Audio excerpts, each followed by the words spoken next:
All right, we are live. What's going on, everyone? Hey, everybody. David Snyder here. I am with the Shenanigans over here. John, I don't even know your last name. I have Shenanigans. Oh, Shenanigans. Yeah, Mr. Shenanigans. Exactly. And we're going to be chatting a little bit about what it means to be a content creator for those of us that are small creators. And I know it's been something that a lot of people have been, struggling with. It's like, what does it mean, and finding our identity and what that looks like, finding our voice, finding the niche. But even deeper than that, like, who are we as creators, as artists, and we spend so much time in post-production process, and some of us for comedy skits and stuff like that, we write the scripts and we act, and I know that, John, you talk about you have a journal where you write down all your ideas, and so you're in the scripting process, and definitely and everything that goes into that. And I really just want to pick your brain a little bit and maybe swap notes of what it means to be a content creator. I mean, what are your thoughts on that? I know it's kind of a broad question. Well, yeah, that is that is the question. Can you hear me okay? Can't hear you. Can't hear me? Can you hear me now? Uh-oh. Let me see what we're going on. Let me see what's going on here. Go ahead and talk real quick. Can you hear me? Yeah, I'm sorry. That was my fault. That was my bad. You did. Okay. I'll ask you a question, then I'm going to kick you out real quick. Exactly. I appreciate that. Sorry. So what does it mean to me? So YouTube, I've been on YouTube for almost 4 years now, and what that is, the meaning of it has kind of morphed for me since the very beginning. I've told the story about how we started. I started. I knew of YouTube. I had been on it since the opening, but I had never seen anything about vlogging. I had no idea of the concept. And my 5-year-old, Gracie at the time, was 5 years old, and she was watching families and their family videos. And we would hear this all the time. And I'm like, that is just extremely strange that people are putting their family videos out on YouTube. That's exactly what I thought. I literally thought people were just taking family videos and putting them on YouTube. Mm-hmm. And so that was extremely strange. And so what got us into it was I took the little tablet and started watching it, and it was Shay Carl. It was Shay Tards. Fell in love with the format. I was dying for a place to kind of aim my videos, because I had filmed a bunch of videos, have them all. I still release them every so often. And it gave me kind of an idea of, oh, this is what I should be doing with these, because before they were just random clips, nothing tied together, no story, nothing.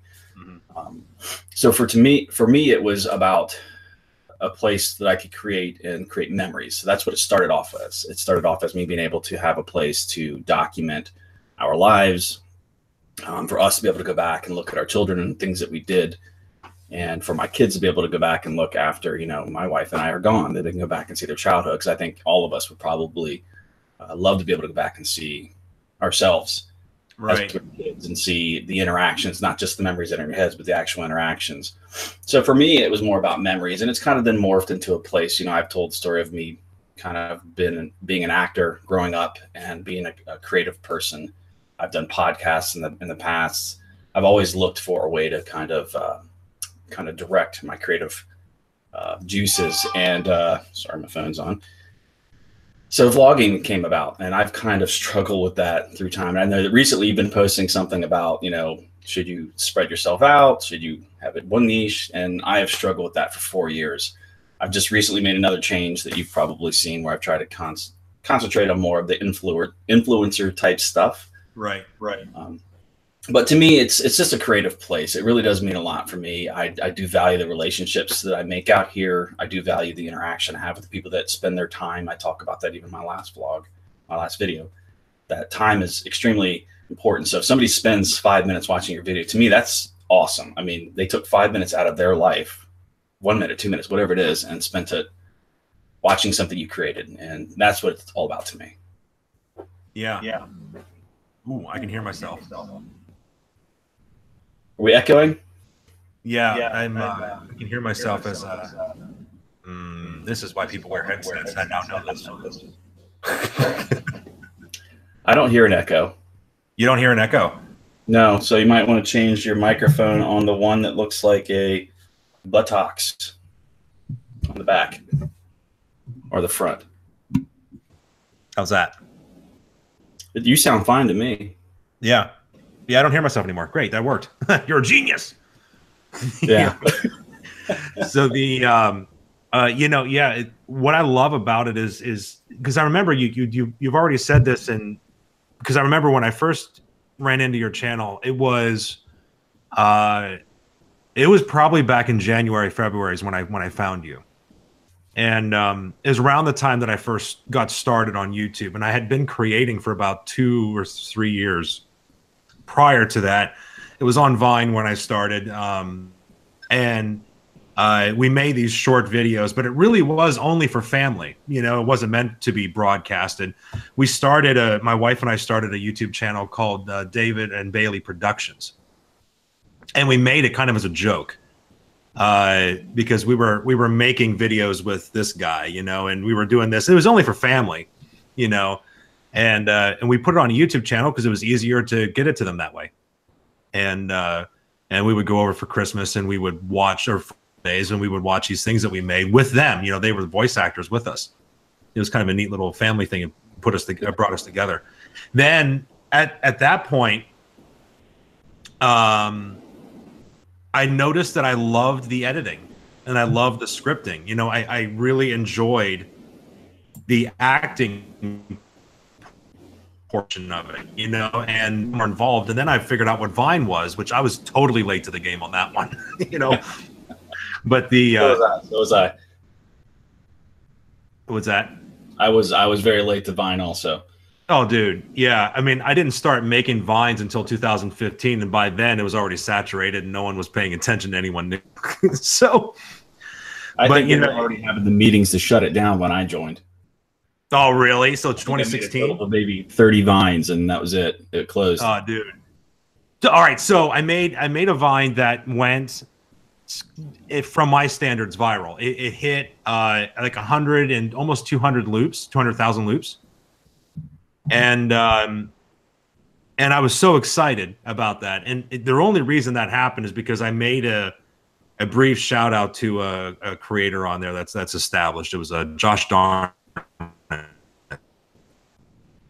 and he liked it and he revined it, and all his traffic, you know. And I was really excited about it. I was like, wow, this is like the first thing that actually got that way. This is really great.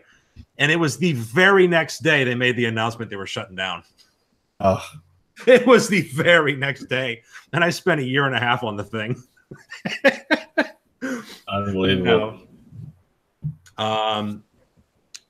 But yeah, so it got to this point where it became this is something my wife and I can do together, you know, and it's really fun.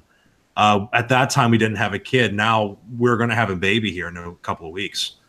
Anytime. And my wife, I think is interested in moving this process along and getting it done. At this point, we're already to term, you know, and we're just kind of waiting for this thing to you know, debut. But and we're planning on making videos with the baby and doing that in a similar fashion. Yeah. But you're right, though. I mean, it's so difficult to as a creative, you know, fountain, to figure out what does it mean to create. Like, what am I on here doing? You know, how do I focus when my brain isn't focused? You know, and yeah, and that's been a struggle. You mentioned a tweet that I mentioned, because I brand several channels because I have several ideas for series. Is that the purpose of able to have one channel but multiple, you know, genres within one channel? Is that marketable? Yeah. Is it better to have one niche on a channel, which I think there's a lot of evidence that points towards that. Yeah. But at the same time, you can't stretch yourself so thin that you're not putting your all into what you're making, you know, because you could be making crap and newcomer, that doesn't fly. Now that might fly if you already have an established audience, because you have much more of a grace period, much more of a mercy given to you if you have a following. But if you don't have a following, every video matters. Yeah. You know? And so, I mean, how do you navigate that? I mean, you've been doing it longer than I have. Yeah, it's definitely something that that you struggle with, especially with my mind. I'm like you, I have lots of different ideas, and there's lots of things I like to do. I like the family vlog. I like to sit down here at the camera and talk directly to you guys one-on-one, which are typically not the same audiences. So that's the difficulty, because I have a lot of audience that is still here from the family vlogs, wondering where they went. And then probably most of the more active users are the folks that are coming in because of the new videos that I've been making over the last year or so. So it definitely has hurt my growth. And I've always tried to, say, well, I'm not worried about the growth. I'm not worried about that. But, spending, thousands of hours in production and editing and that's literal. Yeah. That's not figurative. That is a literal 1,000 or more hours. Yeah, it's crazy. So, I've struggled with that, because I do want to have this be my platform and I want to do what I want, kind of thing. But that is always, cocking the hammer back on the gun and shooting myself in the foot when I want to complain that, I'm not growing as much as I thought I would, or I should, or I feel like I should, because, again, I don't feel entitled to anything. But again, I can't sit back and go, I wonder why it's taken me so long to get to whatever goal. And it's because of how I've handled my channel 100%, I believe. So, and that's not, if you were to go back, what would you do differently as far as structuring your channel, producing your content? Would you be more focused? Would you stick to the vlog? Have done the resource channel? What would you have done? Well, my vlog actually started off as a running channel for the first couple months, and I probably had the most success. The videos that get the most hits, probably driving 50% of my traffic, are running related, ultra marathon related. That's where I have a lot of expertise. And then that's when I came into the shoutouts thing. I'm like, oh, that's what I want to do. And so I've been kind of all over the place. And then for a while, I was still producing running stuff and family stuff. And then I created a separate running channel. I probably would have focused more. And I did that. I have made attempts, but I've started to spread myself thin, which, I've even created another kind of channel where I'm doing things, and I started that, and I haven't really put a ton of time. It's got like 4 videos on it. I've made attempts to try to self-correct. I do believe you have to focus. I don't know. And I think the only people that can kind of get away with not doing that are people that already have a huge following already, that they care. Like, so one of the things, I've talked about in the past with family vlogging is getting someone to care. Like, why does anyone care to watch my family over someone else's family? Like, what is it about our family that's interesting to somebody else? I love my family. I think we're interesting. But I've come to find out that, not everyone cares about watching someone's family, unless you have some sort of unique thing about your family that kind of helps you create a community. So that's the hard part. I think that just finding that balance. Again, my mind is exactly how my vlogs are. It's all over the place. And I've always had a hard time focusing. I'm an ultra runner. I play music. I just do lots of different things. And, I don't ever want to not do something. So it makes it difficult. Yeah. Yeah. So one of the things I liked about your vlogs is the fact that you have a very natural talent to make them very cinematic, and they're very easy to watch in that way, because it grabs your attention. Yeah. And I've been looking into family vloggers, because this is a legit question that we're asking ourselves, because we're about to have a child, we're about to have a baby. And being someone that makes content, my brain's going to, how can I fit this child into my videos? Because I want to show people my kid, and so I've been watching different vlogging channels, the Shaytards, I think it's one of them that you like. You mentioned a couple times, and I do like them. I'm now a follower of them, Yeah. But J House vlogs too. and they have north of 1 million subs. And I'm looking I at remember this. watching them when they were pretty small. What's that? I said I remember watching when they first started. They started right around the same time we did. Are you serious? Yeah. I'm always serious. I just said serious, and this turned on. So they have over 1 million subs within 4 years. Yeah. And this is my question, because like as a family vlogger, I don't see any real difference between what they're producing and what you've produced. I think I think a lot of it's timing, some of it's content. When I started, I had a 5-year-old, and I had, what would Chase's age have been? 8. And like a 12-year-old. That's pretty old in the family vlogging, unless you've started from the beginning. I think what made the Shay Tard so interesting to everyone is that Shay was a personality when he first started, that he started having kids, which everyone really enjoys. Babies are a very hot commodity on YouTube. So when you go through pregnancy and then you have the baby, those get tons and tons and tons of hits.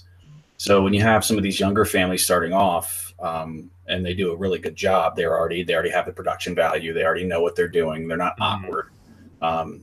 You can really take advantage of that traffic that YouTube will feed towards the birth, because they're popular. The birth vlogs, pregnancy, all of that stuff drives traffic. Yeah, that makes sense. So I think the people that have done it well are people who already kind of knew what they were doing from the beginning, and they took advantage of that really quickly. I think we started off kind of awkward because I was all over the place. I started off with not that the camera matters a ton, but I started off with a GoPro. It had horrible sound. I think I spent a lot of time trying to almost mimic what other people did and their personalities, instead of really owning my own personality and who I am. And I think I'm comfortable with that now. And it took me a little while to kind of figure that out. Okay. Yeah, that makes total sense. And is it evil that I'm already starting to plot using my kid to get more popularity? I don't think so. One of the things I kind of prided myself on is I didn't go for the easy things. Like I've seen a lot of family vloggers and vloggers in general take advantage of certain things. Like I always made sure that, what we did was always positive. As long as it's positive, uplifting, and not dangerous to your family, I don't see the problem. As long as, some people kind of spend a lot of time going way too deep, I think, into their family. Embarrassing their kids or embarrassing themselves or sharing too much. And again, sharing too much is a personal thing. It's not what I believe. They may share too much based on what I think. So I probably, again, hindered myself quite a bit by not taking advantage of some of the things, the formulas that were already out there. But because I wasn't ever going to put my kids in that place or my family in that place, I just never took advantage of that kind of stuff. So I don't think it is. So I think, you guys are going to go through an event that is life-changing, and it's awesome, and I think you treat it like that. I mean, you guys, your lives are going to change, and it is the most wonderful thing in the world to document. But you document it through your voice, which I think you have a good one. I think you guys are creative, and so I'm interested to see what you guys come up with.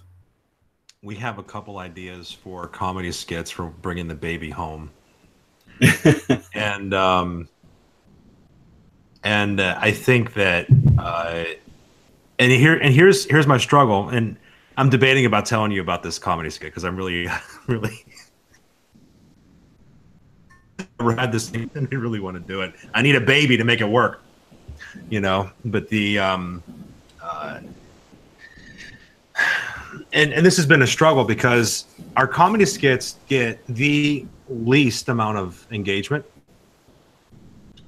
traditionally. And it doesn't matter how I market the dang thing; it gets the least, but it has the most retention. And so I average between 60 and 70% retention on the comedy skits, and that's the best I've ever gotten. My average is between 20 and 30 as far as retention, and I can't improve that for the life of me. And so at what point does it become less about the numbers? Because if you focus on, like I heard someone say this once, when you start a business, and I have a small, or to focus, and the only reason you're going to do a business is to make money, and that is your absolute number one 100% goal, you will quit because at some point your business will not make money. You have these lull periods. You have these, you know, every business has them where sales drop for a period of time because of whatever reason. I know for mine drops around now, and I won't pick up again until March. But then in March, I will be swamped until, if tradition holds, I'll be swamped between March until the following. And with the peak time being somewhere in the middle of August. Around now, and I'm much more of a B2B, and so businesses' budgets, they kind of tap out around this time, and they don't talk to you until March, and so that's why that happens for me, for people within my industry, and that makes sense. But if you'll be discouraged and you would quit, well, holy cow! If my main goal is to do this, well, then obviously, like, I will quit if I focus on the numbers. And so, does that translate over into content creation? Do you can simply look at the production value, your equipment? Do I need to upgrade? Am I learning new skills? Am I trying to showcase something a bit better than I did before? And let the numbers fall where they lay. Is that a strategy that's worthwhile? I mean, obviously you focus on your SEO and try to market as best you can. But at the end of the day, is it more, is content the king here? Or do we focus on the numbers? And what are your thoughts on that? Is content the king? I've always been one that just likes to create the content I like. And then I always assume that eventually I'd find the audience that likes that content. So I don't, you know, I spend a lot of time on SEO trying to understand it, because I know for probably the first 2 years I'd paid zero attention to it. I did not care. I actually went back and started fixing videos. I just didn't care about tags, titles, all of that stuff. It just didn't matter to me. I just created videos and practiced, and kind of spent the first year trying to get an undergrad in video and YouTube. Right. But right. You know, now I try to focus a lot more, coming up with content that I think that will grab, and possibly, you know, maybe ask the YouTube gods for a little bit of traffic to go to it. So YouTube gods. Oh no! Exactly. You know, please find my topic interesting. You know, sometimes I found some things that I was extremely passionate about. I mean, I really don't do too much that I'm not passionate about. There's been topics that I talk about that I'm probably not as passionate about as others. And sometimes those take off more. So you just never know. I do feel that there's an audience for everyone out there. It's about finding that audience. Right. I don't believe in sensationalism. I don't do things just to get traffic. I've steered away from any kind of clickbaity stuff, and I'm differentiating super clickbait stuff, not stuff that's to grab attention, because that's what we're here for. We want to grab someone's attention. We want a thumbnail that grabs attention, and we want a title and a description that grabs attention. 100% you should do that. I'm talking about this is the really stuff completely different from what you're showing in the thumbnail and the title and what the content's about. I've almost lost track of what the question is. So is content king? I don't know. Do you focus more on the creation aspect? I have, and obviously the marketing aspect, or do you always go for it? Like, are the analytics what you're aiming at, or are you aiming at creating content, and will the numbers follow? And that's kind of what I do. I mean, I would not say that I'm an expert in the analytics. I have a lot to learn about the analytics. I study them a lot more now than I used to. I like creating the content. There's stuff that is low lift, easy lift content. Like when I come down, I say down because I've noticed this now. I say down and up based on where I am in my house. No, yeah, right. I have no clue where I am. Like right now I'm in my basement. And that's where I do most of my filming, is where my studio is. So I say it's a nice looking basement. Thank you. My live streaming wall whenever I do that. Yeah. And some of that stuff is lighter lift for me. I can pick a topic and then I can just kind of wax poetic up on that topic. It's easy to edit, and I can put it up, and then I can work more on SEO for that topic. And then there's things like you mentioned, the stuff that I'm extremely passionate about is that kind of cinematography, the filming of my family, and creating a visual story that my family can go back and watch. Like, I love doing that. I traditionally get a lot less traffic towards that because again, that's a family vlog, and I can't. It's hard to make a title that's super interesting sometimes because, again, I don't use sensationalism. I don't try to pick 15 seconds out of a video and then focus the title around that. I just don't do that. So, real quick, James Lamprey, Fun Foods, is in the chat. Oh, one of my good friends, James, been around with me since the beginning. Yeah, and he just said John's wife has banished him to the basement. That's true. So we had interesting tidbit. So, it's Black Friday and we're all home, and she's like, what are you doing today? And I was like, well, my buddy David's going to live stream. I'm going to go downstairs, and and she's like, oh, you're telling me you're going downstairs? Because she had plans to come down here because her art studio is next to it. Oh no! So a lot of her machinery and stuff makes noise, and she's kind of holding off because I'm doing this, which is good. What does your wife do? She works at a school. Teacher. No, I mean art wise. Oh, she does everything. Everything. She does, the vinyl cuttings and everything you can do in art. She does it with crafting, from sewing to just all kinds. She's got all kinds of machines that do kind of cutting and t-shirts. Really cool.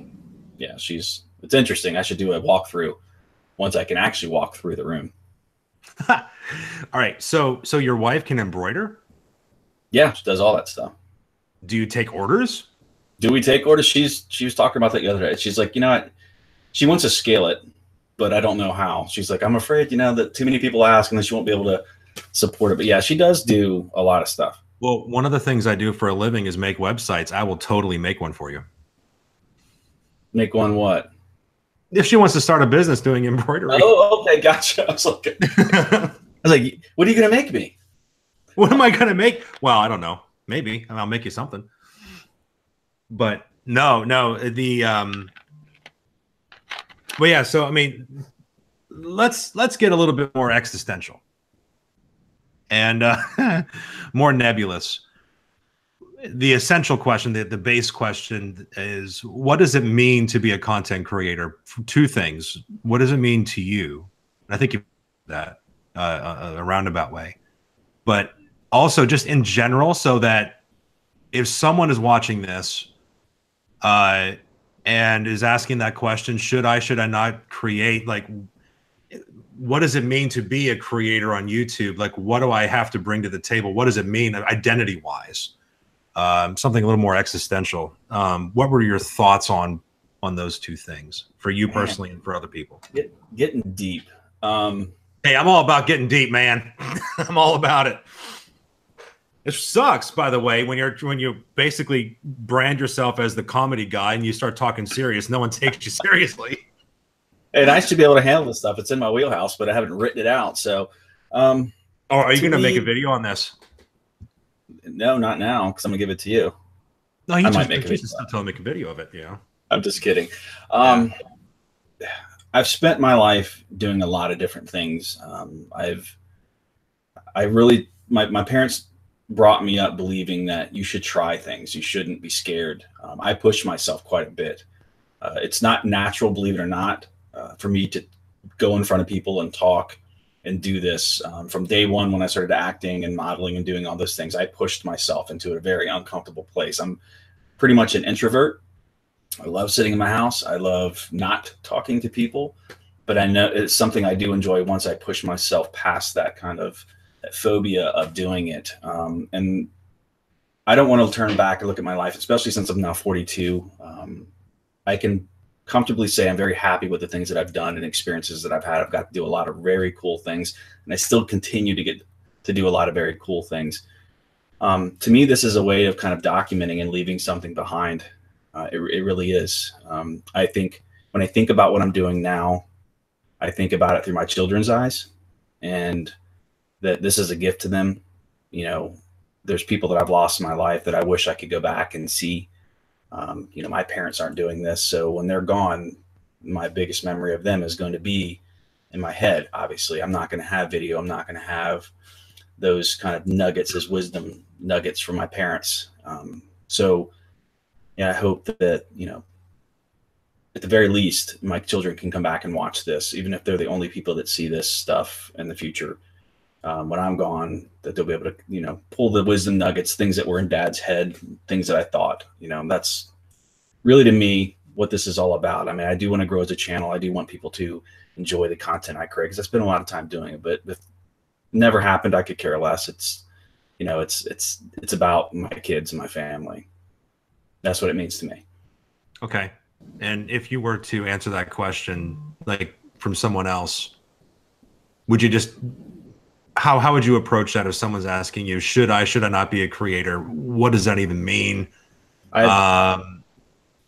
Is it the same answer basically? Yes. Everyone who's ever asked me, should I create? I tell them yes.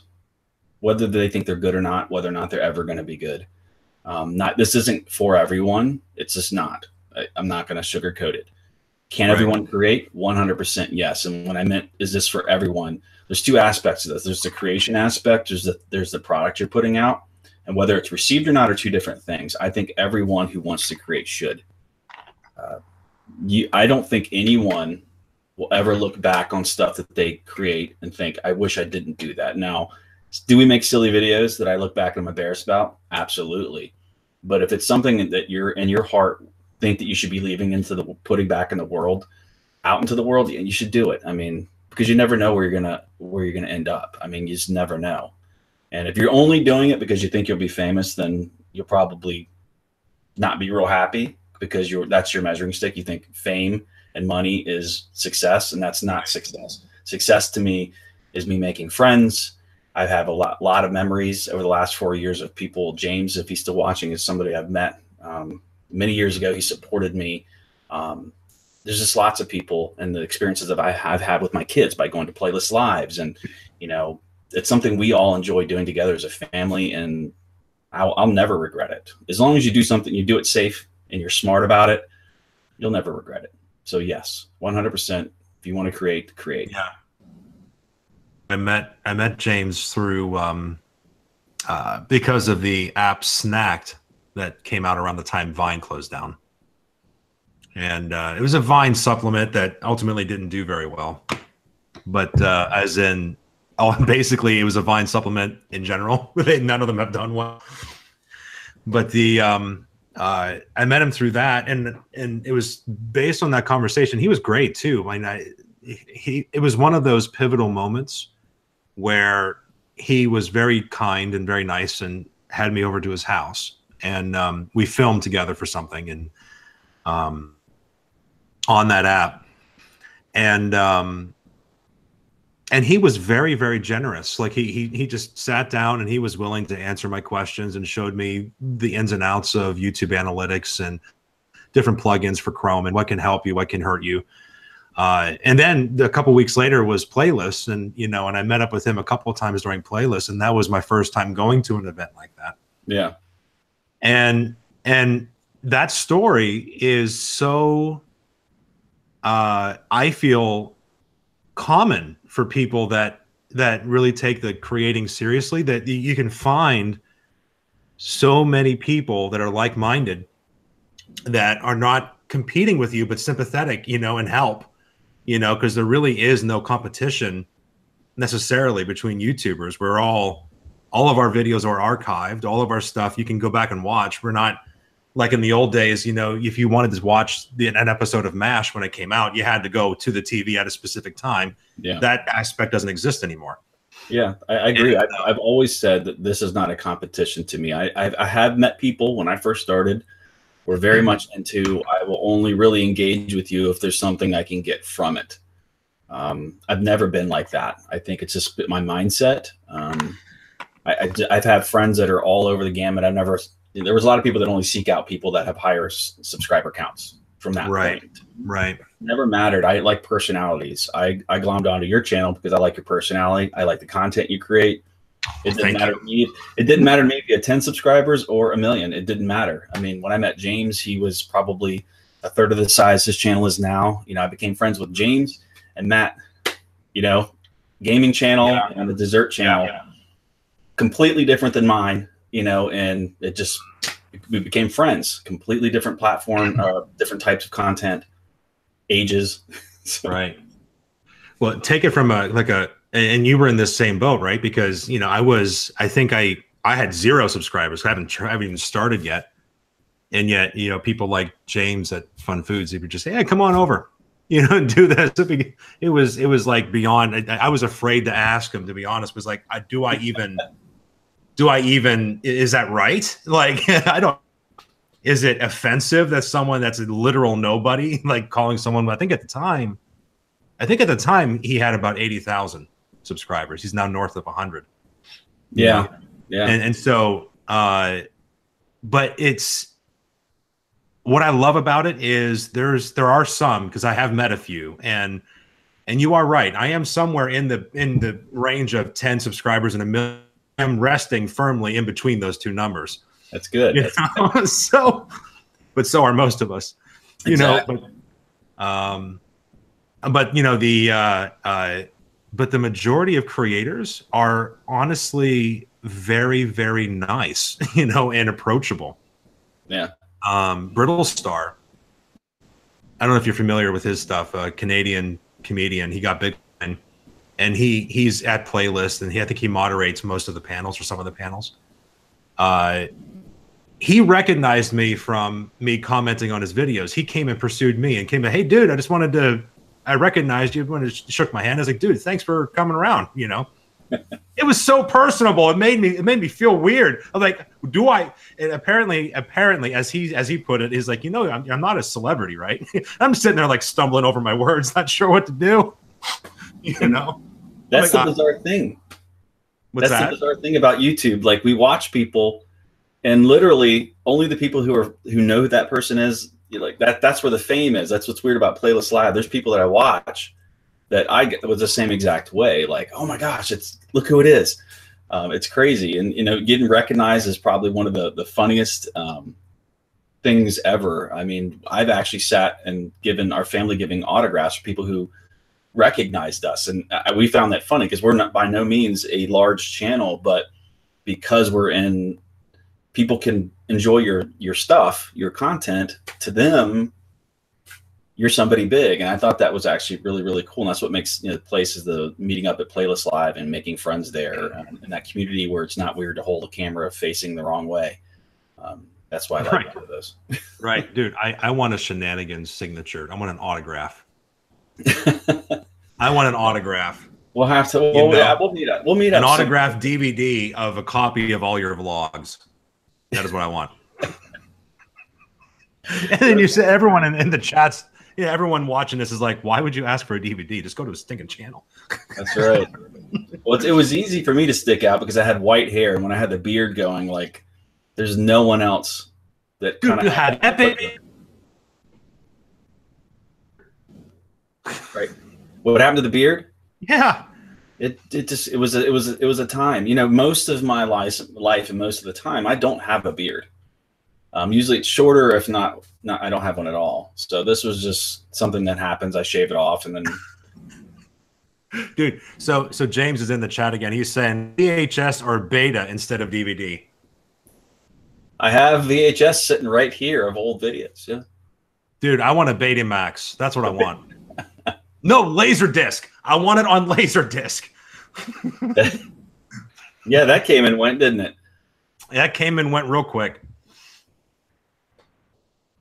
So anything else you really want to chat about? I mean, what's coming up? Because you filmed, if you're watching this, by the way, Shenanigans, you guys just uploaded a video. I think it was yesterday. Yeah, it was on Thanksgiving. And it was really cool. Mondays and Thursdays. So. Mondays and Thursdays. It was all about, you know, the necessity of taking breaks and not burning out, and because you just came off of a month or so or two break. I just came back from a 4-month hiatus because of moving and life, and you did it because you have kids and sports. Yeah. And family's very important. Absolutely. And it is way more important than keeping up with your YouTube channel. That's just a fact. You know, even though it hurts your channel, you know, there's more things that are important in life than, you know, keeping the traffic going to your channel. Mental health is extremely important. Your family's feelings toward you are extremely important. Your wife not killing you because you're in front of your computer and your camera all the time. Yeah, just constantly editing. So constantly. what's up for us next is, I've been, like, it's the same thing you've been doing. Like, what's the balance here? I still want to do family vlogs, my kids, and it almost breaks my heart because I've been doing things that help my channel, or not necessarily things that were part of the deal when my family and I decided to do what we do. My kids see me doing the thing that I do there and not focusing on family is almost kind of breaking a deal. That this was a family vlogging channel, that's what it's for. And then I started drifting into the area of trying to focus. So my moving forward, I'm going to find a way to balance that. I do have a playlist on the channel that is just for family vlogs for me to continue to document. And I'm still going to continue to do that. We'll see where that goes. I know there's completely different audiences. So I do know that it's counterproductive for channel growth, but it is what it is. Dude, this is my struggle because I think I've modified my channel 17 times since I've started. And I've rebranded it 17 times. It's getting ridiculous. And so so I restructured all my playlists, and I'm tinkering with all this stuff. I have tried my hardest because I love creating the similar videos of what you've been creating too, where you dive into what does it mean to be a creator. Here's what I'm learning as far as editing. These cameras work well. A tutorial video on just this is how I do mask transitions discovered, and so none of it is because I'm an expert, just I'm not trying to portray myself as one, but I feel excited about it, so I want to share it, so I make a video about it. I'm excited. I want to share it with you, so that's why I do it. But the comedy skits I have the most fun making. That's the kind of stuff that I get, like, I jump out of bed for. It's like, okay, we're filming today, Bailey. Let's do this. And we go together, and and I have almost, I think, 500 gigabytes of film filled with takes and all these different things that I thought about doing an outtake reel on everything. Yeah. How the heck are you supposed to mesh those two? Those two things are not compatible. You know what I mean? This is how I thought about it. So I talk about those things, and I don't consider myself an expert in anything. I think some of the topics that I talk about, I think that I am probably drifting that way of having an expertise in.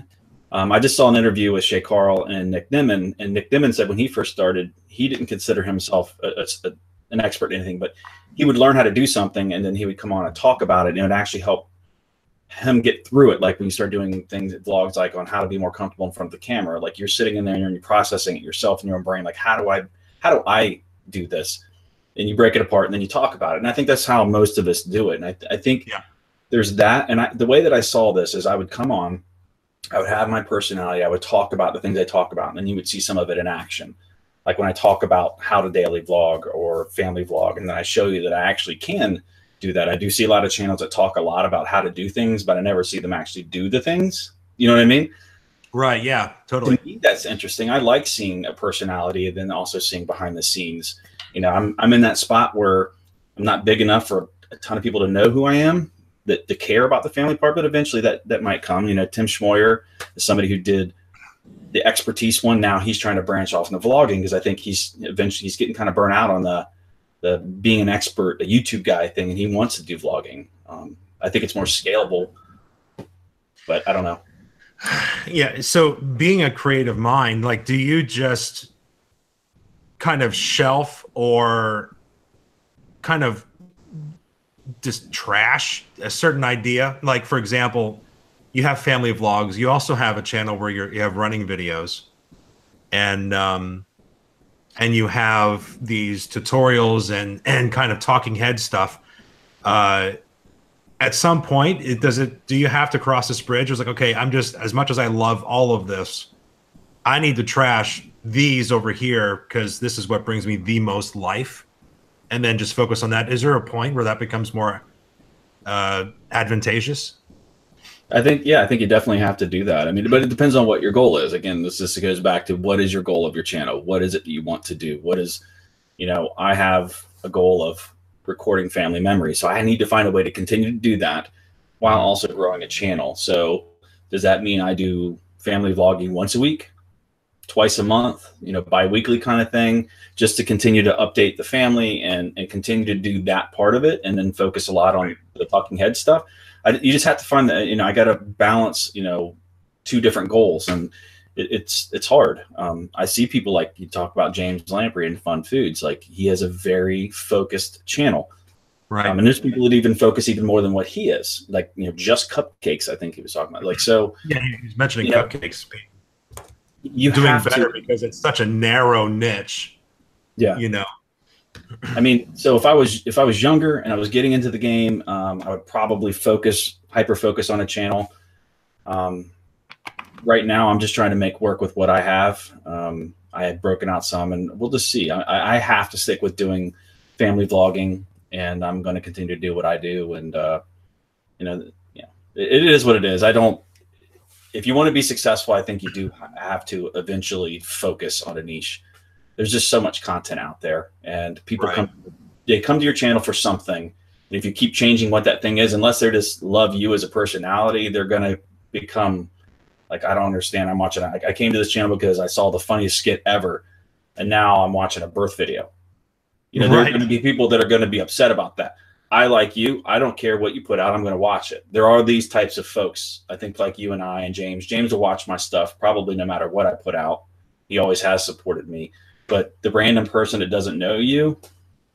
Right. And that's because there's a personal connection there. But if you have someone coming in from, the nether skirts of YouTube land, they're not going to know you from anyone. And so if you're confusing them, why would they keep coming back? Yeah. Unless they spend a lot of time and become, to fall in love with your channel. I do see that is a large part of this game. You have to make hard decisions at that point on where you want to go. Now, moving on here, though, James just asked a question a little bit ago saying, are both of you going to focus more on Facebook anytime soon? What do you think about that? Facebook. Ugh. That's all I need to know.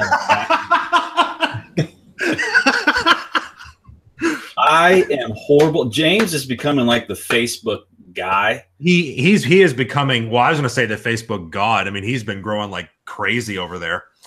Yeah, I have not spent a lot of time, appropriate amount of time, leveraging Facebook the way that it's supposed to be leveraged. I don't do enough content just for Facebook. I've done this. I've done the other things where I've shared videos from YouTube. I've done things where I've taken 30-second clips of my vlogs and put them in Facebook to try to have Facebook drive traffic. I've done some advertising through Facebook for the channel, which I never have seen really anything come from that. James just chimed in. He said that the reason I asked is because they are now monetizing Facebook videos. Well, I think I might just ask James for a job, and I'll be the. There you heard it here. I mean, I'm okay with that too. James, hire us both. We're a package deal. Because he's going to be so big here soon. What we'll do is we'll work for him, and then we'll spin up channels because we're on his channel, and then we'll become bigger. Dude, that's amazing. All right, so we can trash our own channels. It's called Quits, and then we'll basically be Fun Food spinoffs. Exactly. He says he needs dishes done. I can do cupcakes. I can do dishes. All right, back in my management, restaurant management days. I can do that, James. But that's funny. So, and here's another idea too. Maybe James can chime in on this too. The I've thought about instead of trying to diversify on one platform. Let's say if you have 2 or 3 YouTube channels, or you have all this jumbled mess on your one channel. What if you were to diversify on platforms? And so you have one genre on YouTube, one genre on Facebook. You focus on these 2 things. And that way you have kind of all the mechanisms in place when you open up your files concerning Facebook or concerning YouTube, because to create videos for both those platforms is a little bit of a hassle just because the formatting is all different. You know, think about that. I mean, hear your thoughts on that as far as diversifying, say, comedy skits on, Facebook and doing stuff like that, because that's a big deal over there. This kind of slapsticky kind of things, which happens a lot over there. Yeah. And then focus mainly on, connecting with other creators and stuff like that on here, or talking head videos on here, or vlogs, for example. What are your thoughts on that one?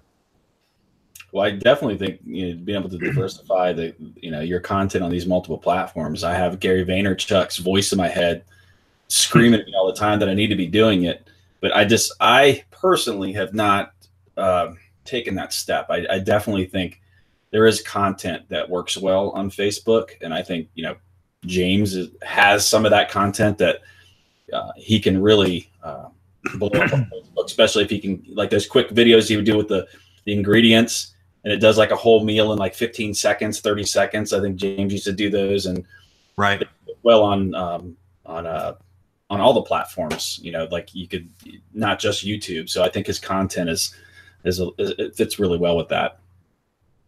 And people usually use Facebook to look up stuff that James does, and so I can see why he's doing well.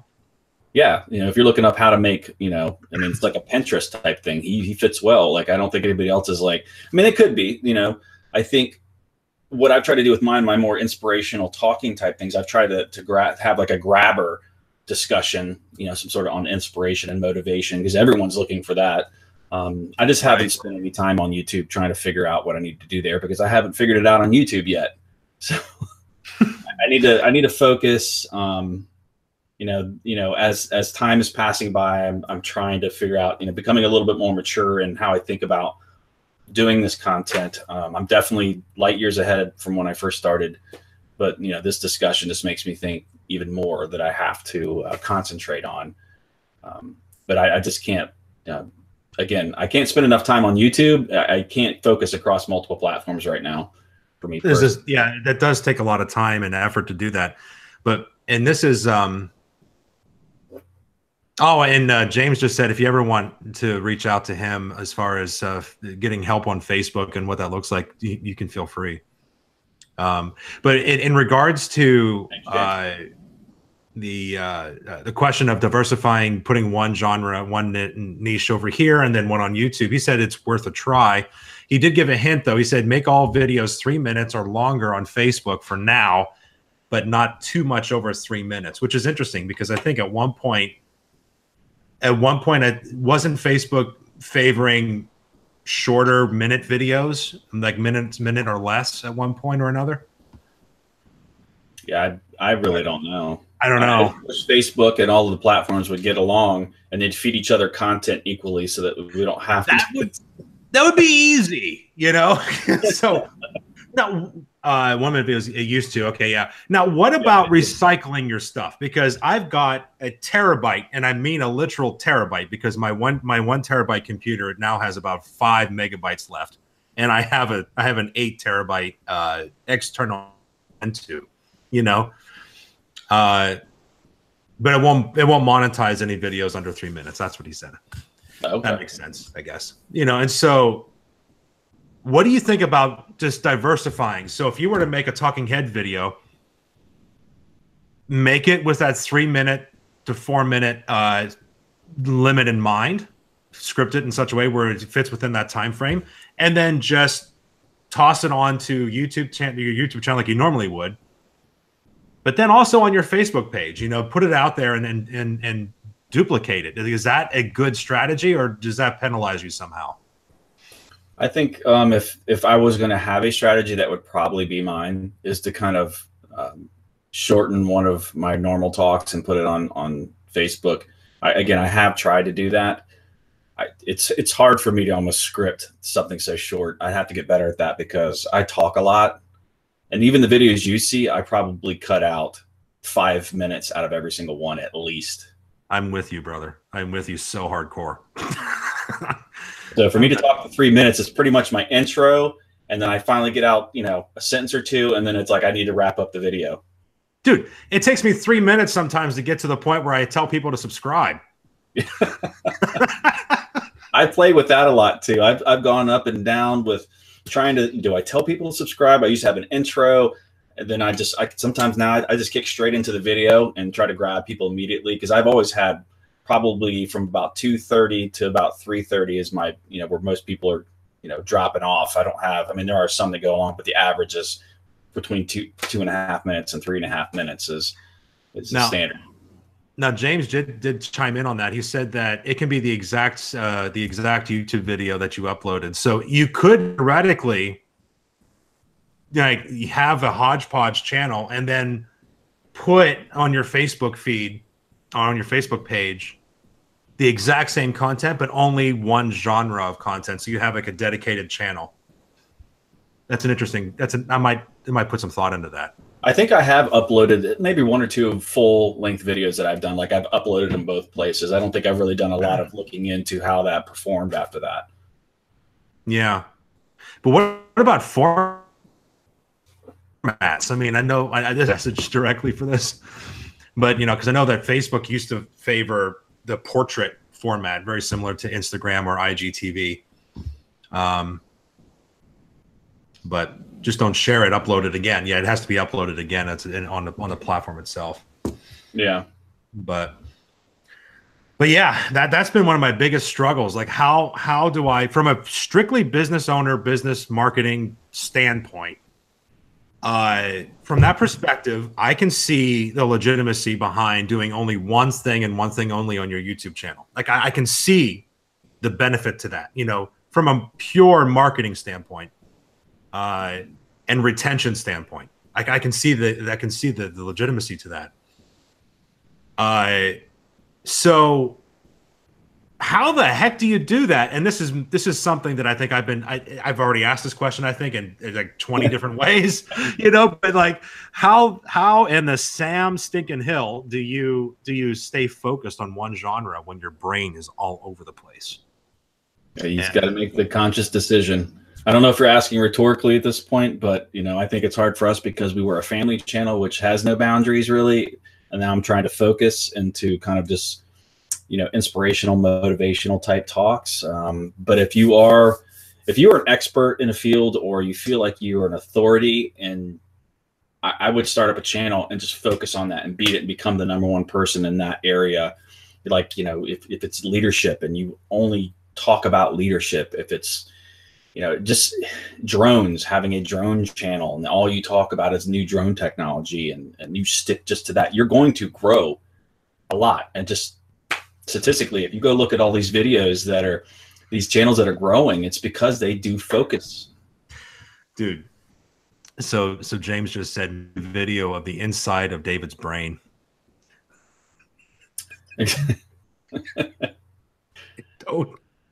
I don't know. I feel like my brain would break editing that thing.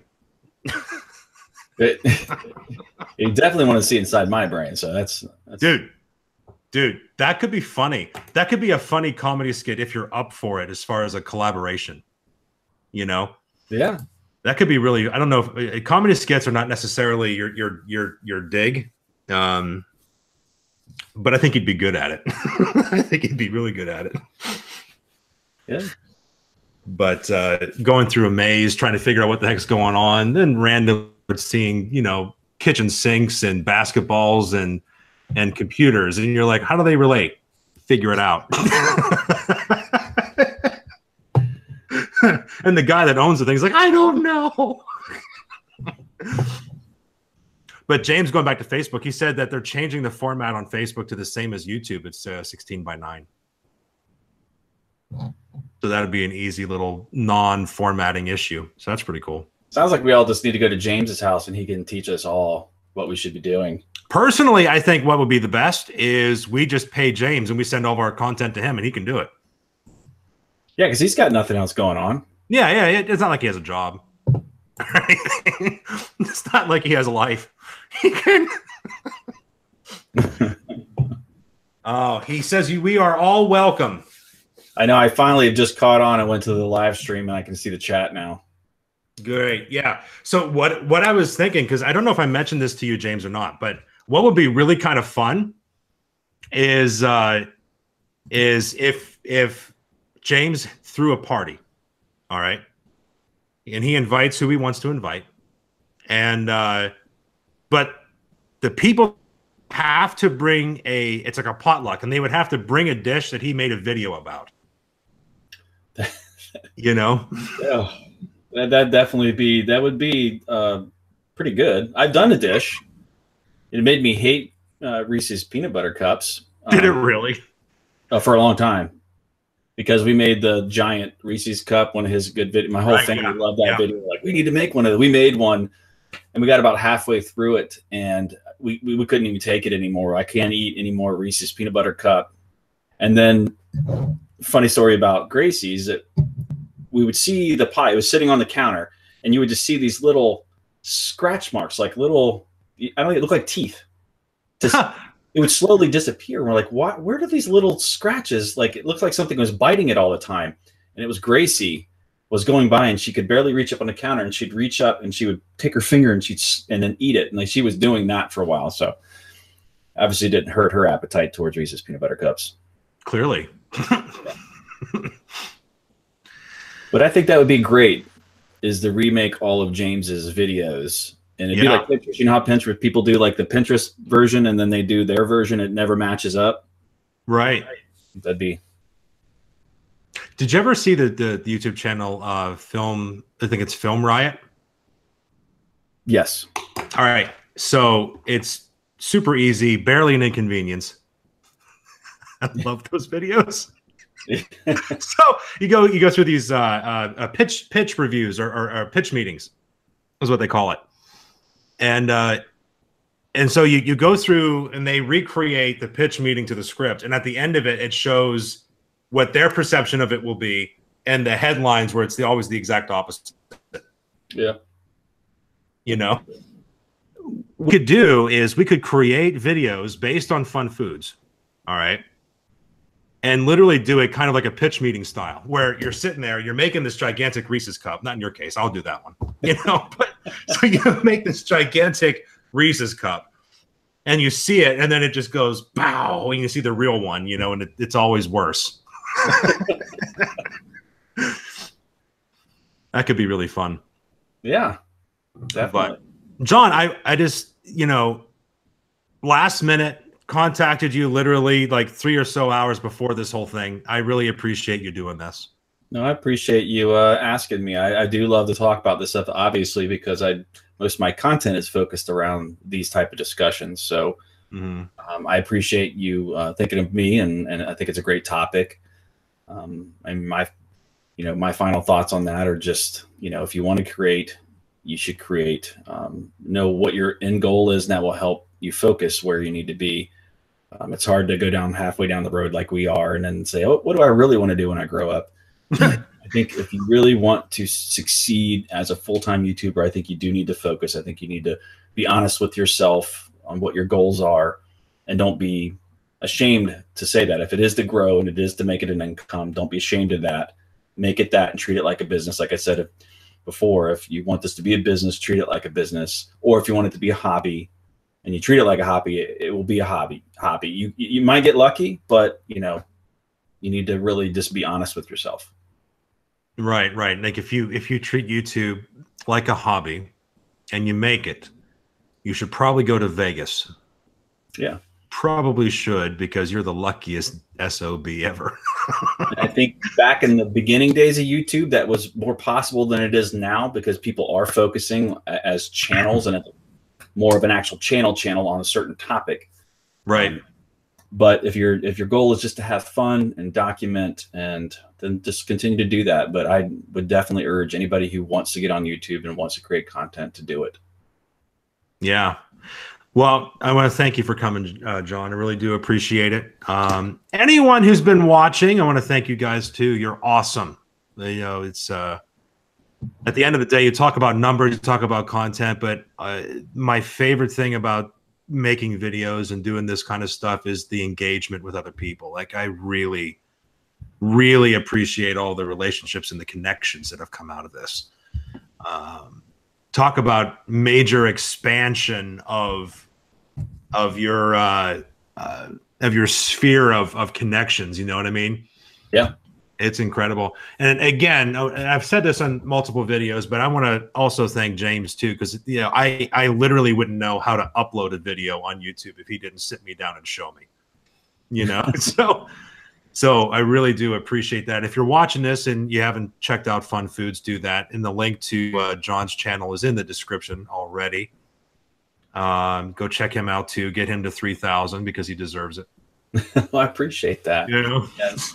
I like to say thanks to James too. James is a great guy. He would always be at Playlist Live waiting. I think it was about 3 Playlist Lives in a row or 4 that he would be at the top of the escalator or the bottom of the escalator. However he got into the place, he'd be standing there just waiting, and we'd come in and we'd meet and hang out for the day.